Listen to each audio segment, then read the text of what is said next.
नमस्कार, मैं प्रभात प्रियदर्शी, आप सभी का प्रियदर्शी आईएएस पीसीओ पर स्वागत है। आज मैं आप सभी के लिए मॉडर्न हिस्ट्री का सेट लेकर के आया हूँ। मॉडर्न हिस्ट्री का एमसीक्यू, इसमें 30 क्वेश्चंस हैं, 30 एमसीक्यू है। आपको बीपीएससी पीटी में 35 से 40 क्वेश्चन मॉडर्न हिस्ट्री का होता है। इसमें मॉडर्न हिस्ट्री का हिस्सा 25-26 होता है और रेस्ट क्वेश्चन जो होता है हिस्ट्री का वो एंशिएंट और मिडाइवल का होता है। तो ये मेजर पोर्शन है जो आपका रियल डिसाइड करता है करेंट, साइंस और मॉडर्न हिस्ट्री। चलिए आज स्टार्ट करते हैं। प्रथम क्वेश्चन है कि प्रथम आंग्ल मैसूर युद्ध किस संधि के तहत समाप्त हुआ? तो राइट आंसर है आपका ए, मद्रास की संधि के तहत। कब? 1769 में। ठीक है। और द्वितीय 4 युद्ध, टोटल 4 युद्ध लड़ा गया मैसूर और अंग्रेज के बीच में। तो प्रथम आंग्ल मैसूर युद्ध है। द्वितीय आंग्ल मैसूर युद्ध जो है किस संधि के तहत? तो मंगलोर संधि के तहत, मंगलोर की संधि के तहत। ठीक है। कब? 1784। यह है 1784। और तृतीय आंग्ल मैसूर युद्ध ये समाप्त होता है 1792। 1792। ठीक है, 1792 यह थर्ड है। 1792 प्रथम आंग्ल मैसूर युद्ध लड़ा गया अंग्रेज और हैदर अली के बीच। द्वितीय भी लड़ा गया हैदर अली और अंग्रेज के बीच। और तृतीय और चतुर्थ लड़ा गया हैदर अली उसके पुत्र, हैदर अली के पुत्र टीपू सुल्तान और अंग्रेज के बीच। और चौथे आंग्ल मैसूर युद्ध में टीपू सुल्तान मारा जाता है, श्रीरंगपट्टनम के किले पर मारा जाता है। और अंग्रेज के साथ मराठा और हैदराबाद के निजाम भी होता है। ठीक है। और ये टीपू सुल्तान जैकोबियन क्लब का हिस्सा बनता है और श्रीरंगपट्टनम में स्वतंत्रता वृक्ष लगाता है। ठीक है। 1784 में श्रीरंगपट्टनम में पातशाह की उपाधि लेता है। क्वेश्चन आगे, पातशाह की उपाधि कब लिया, किसने लिया? तो पातशाह की उपाधि 1787 में श्रीरंगपट्टनम में टीपू सुल्तान ने लिया था, जबकि जैकोबियन क्लब का हिस्सा था। फ्रांस से भी इसका अच्छा संबंध था। ठीक है। नेवल फोर्स भी बनाया था इसने और श्रीरंगपट्टनम में एक स्वतंत्रता का वृक्ष लगाया था। ठीक है। तो आगे बढ़ते हैं। अंग्रेज और फ्रांसीसी सेना के बीच वांडी पास का युद्ध लड़ा गया। ठीक है। 66वीं बीपीएससी में क्वेश्चन आया था कि वांडी पास के बीच किन दो देशों के बीच लड़ा गया? तो अंग्रेज और फ्रांसीसी सेना के बीच। इसमें मैंने ईयर पूछा है, तो राइट आंसर होगा 1760 में लड़ा गया। ठीक है।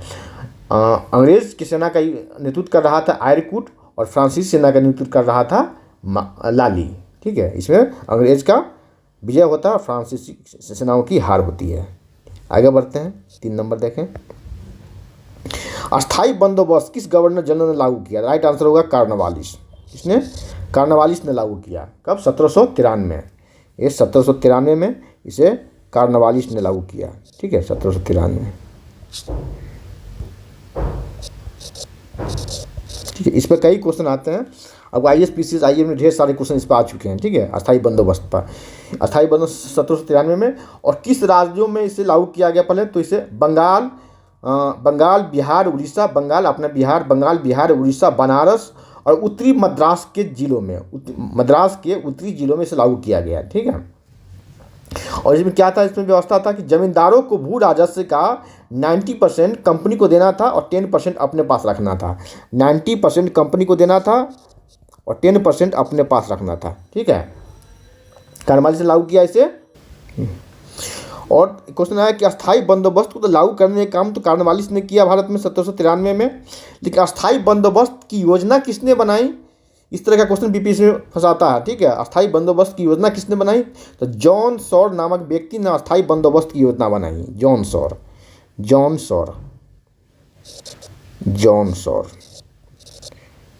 सॉर नामक व्यक्ति ने अस्थाई बंदोबस्त की योजना बनाई थी। ठीक है। अच्छा, बंगाल, बिहार, उड़ीसा, बनारस के क्षेत्र और उत्तरी मद्रास के क्षेत्रों में इसे लागू किया गया है। क्षेत्र का भी पूछ देता है कि छांटने के लिए देगा कि किस कहाँ लागू हुआ, कहाँ लागू नहीं हुआ। ठीक है। और रॉबर्ट क्लाइव कार्टियर और बेलेलास जो दिख रहा है, ये सभी तीनों जो है बंगाल के गवर्नर थे। आगे बढ़ते हैं। 4 नंबर देखिए, भारत में रविवार की छुट्टी की शुरुआत कब की गई? ठीक है। तो रविवार की छुट्टी बहुत विवाद है। आप बिहार में भी देखे होंगे, बिहार के सीमांचल जिलों में और झारखंड में भी बहुत सारा मुद्दा रहा है, न्यूज पेपर्स की सुर्खियों में बना रहा है। तो कहा जाता है जो चर्चा में वो पर्चा में आने की संभावना रहती है। करेंट से या आपको हिस्ट्री से भी जोड़ करके पूछा जा सकता है। तो भारत में रविवार की छुट्टी की शुरुआत कब की गई? ठीक है। तो भारत में रविवार की छुट्टी की शुरुआत की गई 1843 ईस्वी में। 1843 ईस्वी में भारत में रविवार की छुट्टी की शुरुआत की गई। देखिए ध्यान से सुनिए, ठीक है, रविवार को हॉलीडे किया गया। लेकिन अब यह है कि किसके समय में पूछ देगा कार्यकाल किसका था, कौन सा गवर्नर इसमें गवर्नर था, गवर्नर जनरल था। तो गवर्नर जनरल का नाम था एलिन बेरो। एलिन बेरो कौन था गवर्नर जनरल? एलिन बेरो। एलिन बरे एलिन बरे एलिन बेरो गवर्नर जनरल था। एलिन बेरो गवर्नर जनरल के समय हाँ रविवार को छुट्टी की शुरुआत हुई, सार्वजनिक अवकाश की शुरुआत हुई, पब्लिक हॉलीडे की शुरुआत हुई, ठीक है। और एलन बरो के समय ही दास प्रथा का उन्मूलन हुआ। देखिए ध्यान रखिए, और इसी के समय दास प्रथा का उन्मूलन हुआ। प्रथम आंग्ल अफगान युद्ध की समाप्ति भी इसी के समय हुई थी। और सिंध को 1843 में पूर्ण रूप से ब्रिटिश साम्राज्य में मिला लिया गया, इसी के समय हुआ था, ठीक है, इसी के समय हुआ था, एलन बरो के समय हुआ। चलिए आगे बढ़ते हैं। 5 नंबर देखिए, all India trade union Congress की स्थापना किसने की? तो all India trade union Congress की स्थापना किसने की? देखें तो राइट आंसर होगा आपको एम.एन. जोशी ने किया। All India trade union Congress की स्थापना एम.एन. जोशी ने किया। लेकिन इसके अध्यक्ष कौन बने? इसके प्रथम अध्यक्ष, तो प्रथम अध्यक्ष इसके बने लाला लाजपत राय, ठीक है, इसके प्रथम अध्यक्ष बने। राइट आंसर आपका ये है, इसके अध्यक्ष बने। स्थापना किया एम.एन. जोशी ने। लेकिन आगे है कि तो all India trade union Congress की स्थापना किए एम.एन. जोशी ने। इसके प्रथम अध्यक्ष बने, ये थे इनके प्रथम अध्यक्ष, ठीक है। तो प्रथम अध्यक्ष बने लाला लाजपत राय, ठीक है। All India trade union Congress के प्रथम अध्यक्ष लाला लाजपत राय बने, ठीक है। तो इसकी स्थापना कब होती है? इसकी स्थापना होती है 1920 में, 31 अक्टूबर 1920 को इसकी स्थापना होती है, 31 अक्टूबर 1920, ठीक है, 1920। तीन तरह का क्वेश्चन बनेगा इस पर। All India trade union Congress की स्थापना किसने किया? एम.एन. जोशी ने। ऑल इंडिया ट्रेड यूनियन का प्रथम अध्यक्ष कौन था? और all India trade union Congress की स्थापना कब हुई? तो 1920 में हुई, 31 अक्टूबर 1920 को। 3 तरह के क्वेश्चन इस पर आएंगे, ठीक है। आगे देखें 6 नंबर, असहयोग आंदोलन से असहमत होकर, देखिए असहमत होकर किसने कांग्रेस छोड़ दिया? असहयोग आंदोलन से असहमत होकर किसने कांग्रेस छोड़ दिया? तो राइट आंसर होगा आपका ई। उपरोक्त में से एक से अधिक आंसर होगा इसका। तो कौन कौन? एनी बेसेंट, मोहम्मद अली जिन्ना और बिपिन चंद्र पाल, ये तीनों ने कांग्रेस छोड़ दिया। बाल गंगाधर तिलक ने नहीं छोड़ा। तो असहयोग आंदोलन से असहमत होकर के कांग्रेस छोड़ दिया। और तिलक की मृत्यु जो है, असहयोग आंदोलन जिस दिन स्टार्ट होता है उसी दिन इनकी मृत्यु हो जाती है, ठीक है। असहयोग आंदोलन के स्टार्ट की शुरुआत के दिन ही, जिस दिन शुरू होता है उसी दिन इनकी मृत्यु हो जाती है, ठीक है। तो ये तीनों ने, एनी बेसेंट, मोहम्मद अली जिन्ना और बिपिन चंद्र पाल ने कांग्रेस छोड़ दिया। चलिए आगे बढ़ते हैं। 7 नंबर, कांग्रेस के किस अधिवेशन में असहयोग आंदोलन के प्रस्ताव को स्वीकृति प्रदान की गई? तो राइट आंसर होगा डी, नागपुर अधिवेशन में। नागपुर अधिवेशन में इसे स्वीकृति प्रदान की गई 1920 में, ठीक है। और असहयोग आंदोलन शुरुआत होता है 1920 में ही होता है, चलिए। तो इसकी अध्यक्षता किसने किया? नागपुर अधिवेशन की अध्यक्षता पूछ दिया कि असहयोग आंदोलन की जहाँ स्वीकृति मिली उस अधिवेशन की अध्यक्षता किसने किया? तो राघवाचारी, बी राघवाचारी, इसकी अध्यक्षता किया था बी राघवाचारी। बी राघवाचारी ने इसकी अध्यक्षता किया था, ठीक है। और इसमें क्या हुआ था, यहाँ पर कई घटनाएं घटी हैं, ठीक है। यहाँ कांग्रेस के संविधान में संशोधन किया गया और 25 पैसे देकर 21 वर्ष का व्यक्ति कांग्रेस का सदस्य बन सकता था। इसमें संशोधन किया गया, संविधान में संशोधन किया गया। उसके तहत 25 पैसे दे करके कोई भी 21 वर्ष का व्यक्ति कांग्रेस का सदस्य बन सकता था। भाषाई आधार पर पहली बार प्रांतों को विभाजित करने की बात यहीं की गई है। भाषाई आधार पर पहली बार प्रांतों को विभाजित करने की बात यहीं की गई। हिंदी को संपर्क भाषा के रूप में इस्तेमाल करने की पर जोर यहीं दिया गया, ठीक है। कई घटना घटी, ठीक है। आगे बढ़ते हैं। 8 नंबर देखें, सर्वोदय शब्द का प्रयोग सर्वप्रथम किसने किया? सर्वोदय शब्द का सर्वप्रथम प्रयोग महात्मा गांधी ने किया, बी आंसर होगा। सर्वोदय शब्द का सर्वप्रथम प्रयोग महात्मा गांधी ने किया। लेकिन सर्वोदय समाज की स्थापना किसने किया? क्वेश्चन आया कि अभी तक अब जान रहे हो कि सर्वोदय शब्द का सर्वप्रथम प्रयोग महात्मा गांधी ने किया। लेकिन इसी पे क्वेश्चन आएगा सर्वोदय से ही कि सर्वोदय समाज की स्थापना किसने किया? तो सर्वोदय समाज की स्थापना किया विनोबा भावे ने। सर्वोदय समाज, सर्वोदय समाज, समाज की स्थापना, ठीक है, स्थापना विनोबा भावे ने। सर्वोदय का अर्थ होता है सर्व उदय, सभी का उदय, सबका भला, ठीक है। ठीक, अब आगे बढ़ते हैं। चलिए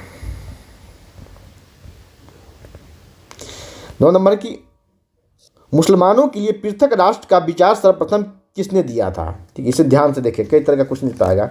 मुसलमानों के लिए पृथक राष्ट्र का विचार सर्वप्रथम किसने दिया?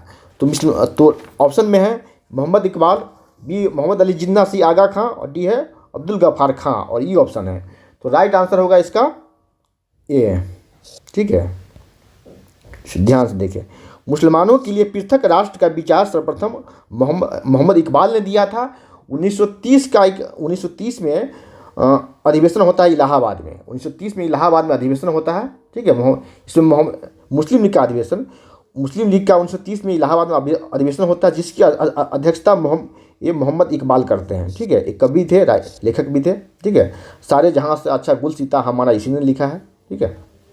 कश्मीरी पंडित थे, लेकिन बाद में मुसलमान बन गए। तो कहा जाता है कि बाद में कुछ भी कन्वर्ट होता है, उसको साबित करने के लिए बहुत कुछ करना पड़ता है। मैं सच्चा मुसलमान हूँ, या कन्वर्ट होकर जो हिंदू में आता है मैं सच्चा हिंदू हूँ। इस तरह का जो संगठन में जुड़ता है, नए नए संगठन में जो ज्वाइन करता है, उसको साबित करना होता है कि मैं वफादार हूँ, ईमानदार हूँ, निष्ठावान हूँ, ठीक है। तो ये कश्मीरी ब्राह्मण नहीं था। लेकिन मुसलमानों के लिए पृथक राष्ट्र का विचार सर्वप्रथम इसी ने किया था। कब? 1930 ईस्वी में। कब किया था? 1930 ईस्वी में। कहाँ? इलाहाबाद, अभी का इलाहाबाद, वर्तमान में प्रयागराज। वहाँ मुस्लिम लीग का अधिवेशन होता है, जिसकी अध्यक्षता इकबाल करता है, पृथक विचार करता है, ठीक है। और आगा खां मुस्लिम लीग की स्थापना करता है। अब्दुल गफ्फार खां तो राष्ट्रभक्त थे, इन्होंने पाकिस्तान बनने का भी विरोध किया था, गांधी का भी विरोध किया था, ठीक है। उस समय बंटवारा के समय मोहम्मद अली जिन्ना पाकिस्तान का ये बहुत बड़ा प्रस्तावक था।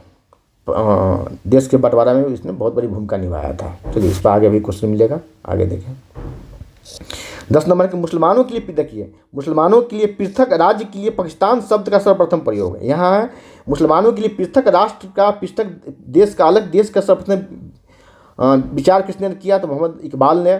पाकिस्तान शब्द का सर्वप्रथम प्रयोग किसने किया? तो राइट आंसर होगा बी चौधरी रहमत अली। ये कब रखा था ये अपनी बात? 1933 में। कहाँ? कैम्ब्रिज का स्टूडेंट था। कहाँ? कैम्ब्रिज यूनिवर्सिटी का, कैम्ब्रिज का स्टूडेंट है। कैम्ब्रिज विश्वविद्यालय का स्टूडेंट था। वहीं एक पम्पलेट निकाला था, नाउ फॉर नेवर, ठीक है। नाउ फॉर नेवर नामक एक पम्पलेट निकाला था इसने, नाउ फॉर नेवर, ठीक है। जिसमें लिखा था कि पाकिस्तान, मुसलमानों के लिए एक अलग देश पाकिस्तान के रूप में इसने उसमें जिक्र किया था। तो ये उस समय कैम्ब्रिज का स्टूडेंट था। उस समय इसकी बातों पर जो लोग ज़्यादा ध्यान नहीं दिया था, लेकिन इसकी बात आगे जाकर के सच साबित होती है, ठीक है। चौधरी रहमत अली स्टूडेंट था। और सर सैयद अहमद खां, लियाकत अली, नवाब सलीमुल्लाह जो है मुस्लिम की स्थापना किया था, ठीक है। आगे बढ़ते हैं, देखिए इसी में है। तीसरा है कि इसी पर है, मुस्लिम लीग द्वारा पाकिस्तान का प्रस्ताव कब पारित किया है? तो राइट आंसर होगा आपका सी 1940 में। कब? लाहौर में।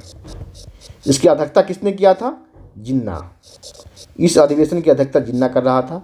मुस्लिम लीग द्वारा पाकिस्तान का प्रस्ताव कब पारित हुआ? 1940 में, और लाहौर अधिवेशन 1940, और इसकी अध्यक्षता कर रहा था जिन्ना, ठीक है।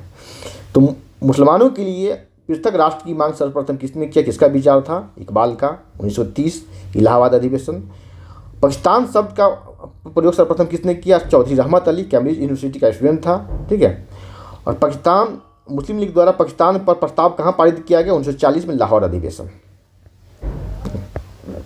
आगे बढ़ते हैं। 12 नंबर है, भारत छोड़ो आंदोलन के समय खुफिया रेडियो का संचालन किसने किया? राइट आंसर होगा आपका उषा मेहता। राइट आंसर उषा मेहता ने किया था। और उसमें भारत छोड़ो आंदोलन 1942 में सभी बड़े नेता जो है ऑपरेशन जीरो आवर के तहत operation zero hour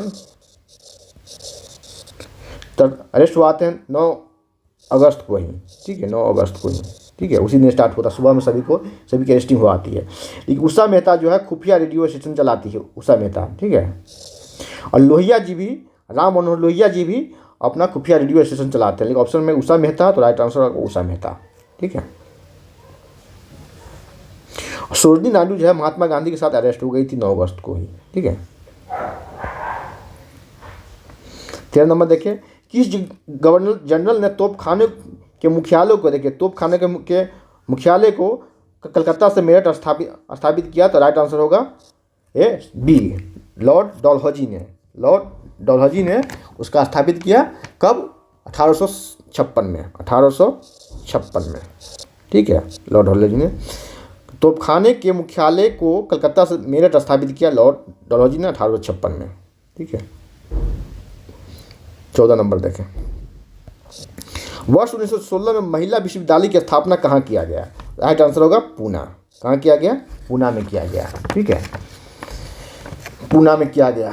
Shrimati Nathibai Damodar Thackersey महिला विद्यापीठ पूना, इसका पूरा नाम था, ठीक है। और इसका स्थापना किया था घोरब केशव करगे ने इसकी स्थापना किया था। चलिए आगे बढ़ते हैं।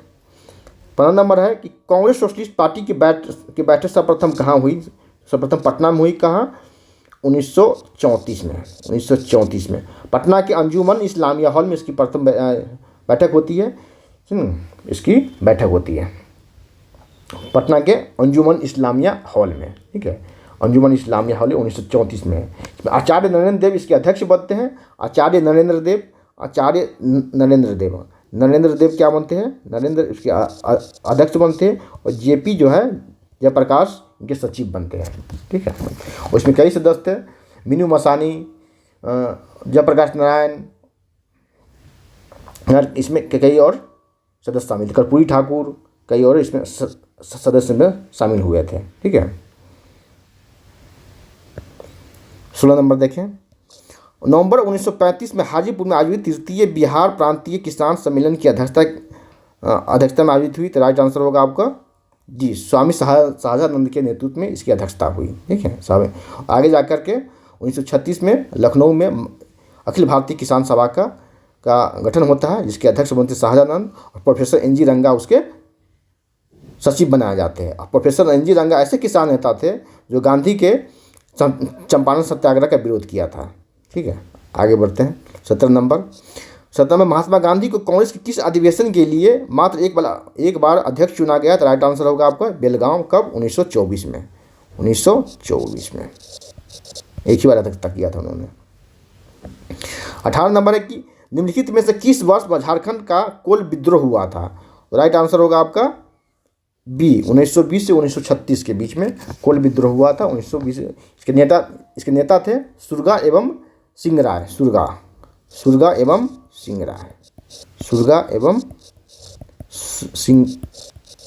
सिंह राय इसके नेता थे, ठीक है। सुरगा एवं सिंह राय इसके नेता थे, ठीक है।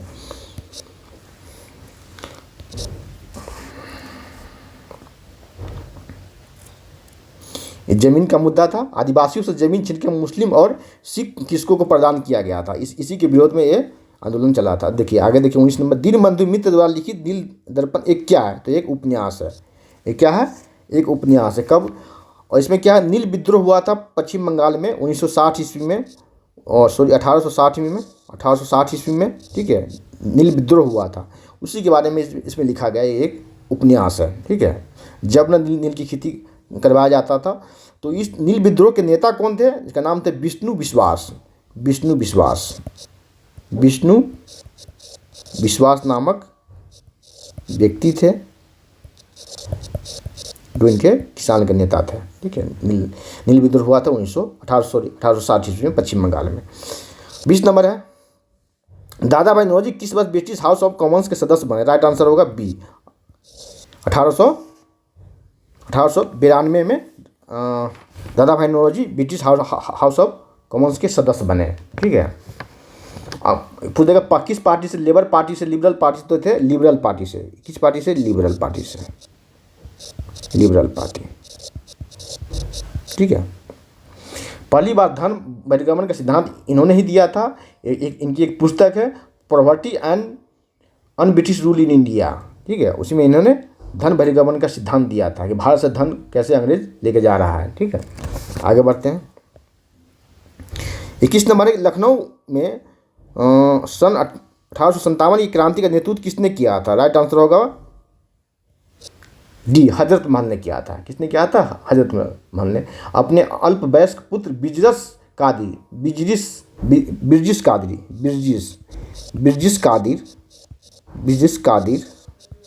कादिर को, ठीक है,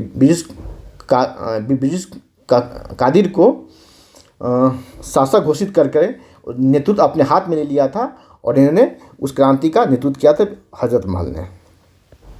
ठीक है। 22 नंबर है कि किस अधिनियम द्वारा मुसलमानों के लिए पृथक मताधिकार एवं पृथक निवासी क्षेत्र की व्यवस्था की गई? राइट आंसर होगा बी, 1909। इसका नाम था मार्ले मिंटू।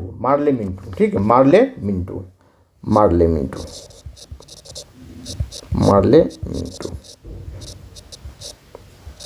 ठीक है, मार्ले मिंटू।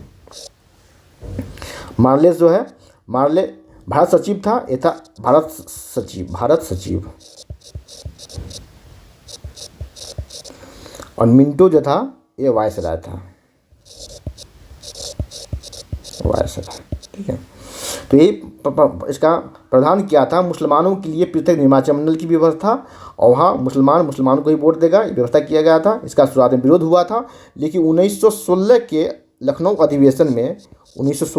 अधिवेशन में इसे एक्सेप्ट कर लिया। कांग्रेस ने इसे एक्सेप्ट कर लिया। उसमें नरम दल गरम दल का समझौता होता, गांधी जी भी उपस्थित होते हैं। उसी लखनऊ अधिवेशन में राजकुमार शुक्ल ने गांधी जी को चंपारण आने का निमंत्रण देते हैं, और इसमें नरम दल के बीच में समझौता होता, और कांग्रेस और मुस्लिम लीग के बीच समझौता होता। उसी कांग्रेस और मुस्लिम लीग के समझौते के तहत इस व्यवस्था को कांग्रेस एक्सेप्ट कर लेता है।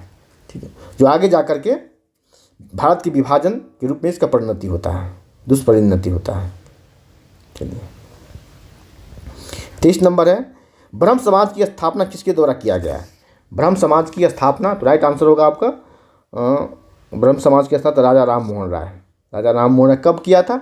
1828 में ब्रह्म समाज की स्थापना किया था। एक ईश्वरवादी थे, एक ईश्वर को मानने वाले थे। हिंदू धर्म में कुरीतियों को, अंधविश्वास को दूर करने का भी इन्होंने अभियान चलाया था। इन्होंने सती प्रथा का भी अंत किया था। विलियम बेंटिक के साथ मिलकर के सती प्रथा पर भी इन्होंने प्रतिबंध लगाया था 1829 ईस्वी में, और इसमें ब्रह्म समाज की स्थापना किया था। आधुनिक भारत का प्रणेता कहा जाता है इन्हें। ठीक है, आगे बढ़ते हैं। 24 नंबर शहीद भगत सिंह का स्मारक कहाँ है? तो राइट आंसर फिरोजपुर में, सतलुज नदी के किनारे। सतलुज नदी के किनारे।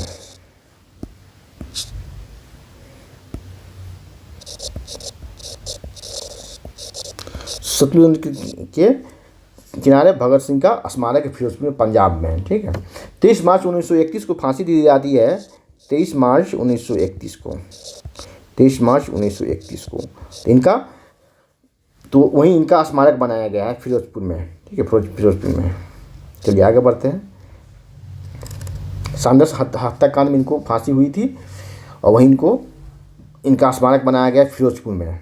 भगत सिंह राजगुरु, सुखदेव भगत सिंह राजगुरु, तीनों का स्मारक बनाया गया है। यहाँ देखें 25 नंबर चंपारण सत्याग्रह के दौरान गांधी जी को महात्मा की उपाधि किसने दी? तो राइट आंसर होगा सी, रविन्द्रनाथ टैगोर ने। क्वेश्चन आया कि महात्मा गांधी को महात्मा की उपाधि किसने दी? रविन्द्रनाथ टैगोर ने। महात्मा गांधी को महात्मा की उपाधि कब दिया गया?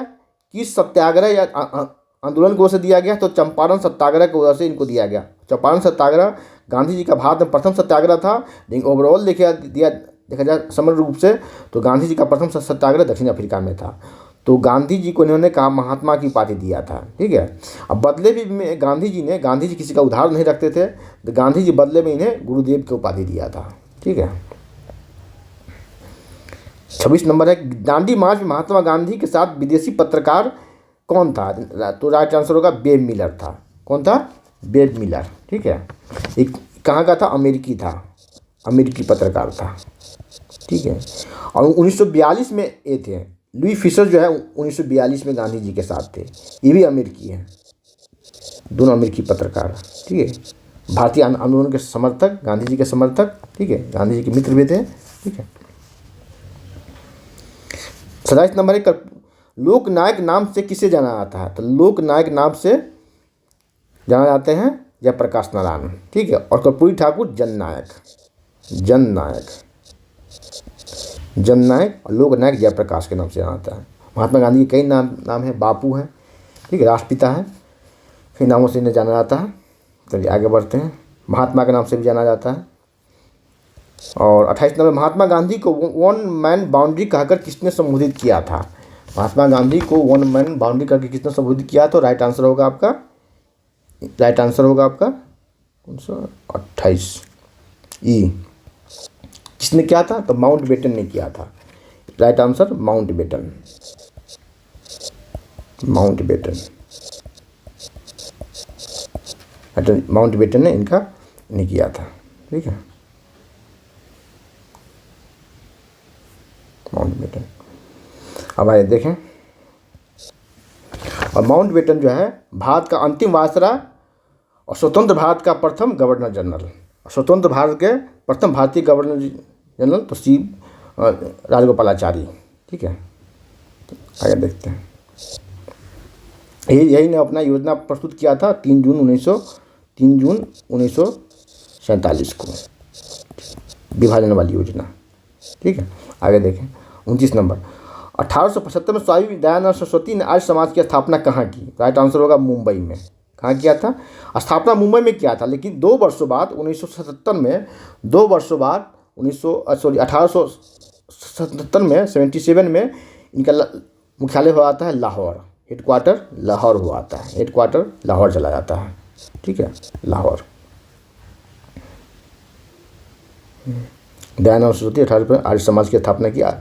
वेदों की ओर लौटो शुद्धिकरण इन्होंने चलाया था, अभियान चलाया था। जो हिंदू जो मुसलमान में कन्वर्ट हो चुका है उसे फिर से घर वापसी का अभियान चलाया था इन्होंने, उसका शुद्धिकरण नाम दिया था। वेदों की ओर लौटो का नाम दिया था इन्होंने। कर्मकांड अंधविश्वास का विरोध किया था, और DAV स्कूल इन्होंने ही चलाया था। ठीक है, आए देखें 30 नंबर, किस कांग्रेस अध्यक्ष ने क्रिप्स मिशन तथा लॉर्ड बेबल दोनों से वार्ताएं की? देखिए, क्रिप्स मिशन और लॉर्ड बेबल दोनों से वार्ताएं की। ठीक है, क्रिप्स मिशन तो 1942 में आता है, 1942 में, 1942 में। ठीक है, और लॉर्ड बेबल 1945 में। ठीक है, लॉर्ड बेबल वायसराय थे। ठीक है, सेकेंड लास्ट वायसराय जो है लॉर्ड बेबल ही थे। इसके बाद माउंट बेटन जो है अंतिम बनते हैं। ठीक है, तो दोनों से वार्ताएं की, किसने किया था? तो अबुल कलाम आज़ाद। ठीक है, क्यों 6 वर्षों तक, स्वतंत्रता से पूर्व सबसे अधिक वर्षों तक यही अध्यक्ष रहे हैं, 6 वर्षों तक। ठीक है, इससे पहले सभी 1 वर्षों के लिए बनते थे, और आज़ादी के बाद, स्वतंत्रता के बाद तो रिकवरी टूट गया। 20 वर्ष 25 वर्ष तक लोग अध्यक्ष बने हुए हैं कांग्रेस के। ठीक है, तो आज इतना ही, फिर अगले क्लास में मिलते हैं। मेरा क्लास कैसा लगा आप कमेंट सेक्शन में जाकर कमेंट करें, और सब नए हैं चैनल पे तो सब्सक्राइब करें, बेल आइकन प्रेस करें, जिससे नोटिफिकेशन मिलता रहेगा। और आगे आपको इस तरह का ही सेट, आपको रोज़ एक सेट मिलता रहेगा। मॉडर्न हिस्ट्री का 10 सेट मिलेगा, इसमें साइंस पे और करंट का भी सेट बन रहा है, सब आप लोग को प्रोवाइड करवाया जाएगा। चलिए ठीक है, तो आज इतना ही, फिर अगले वीडियो में मिलते हैं।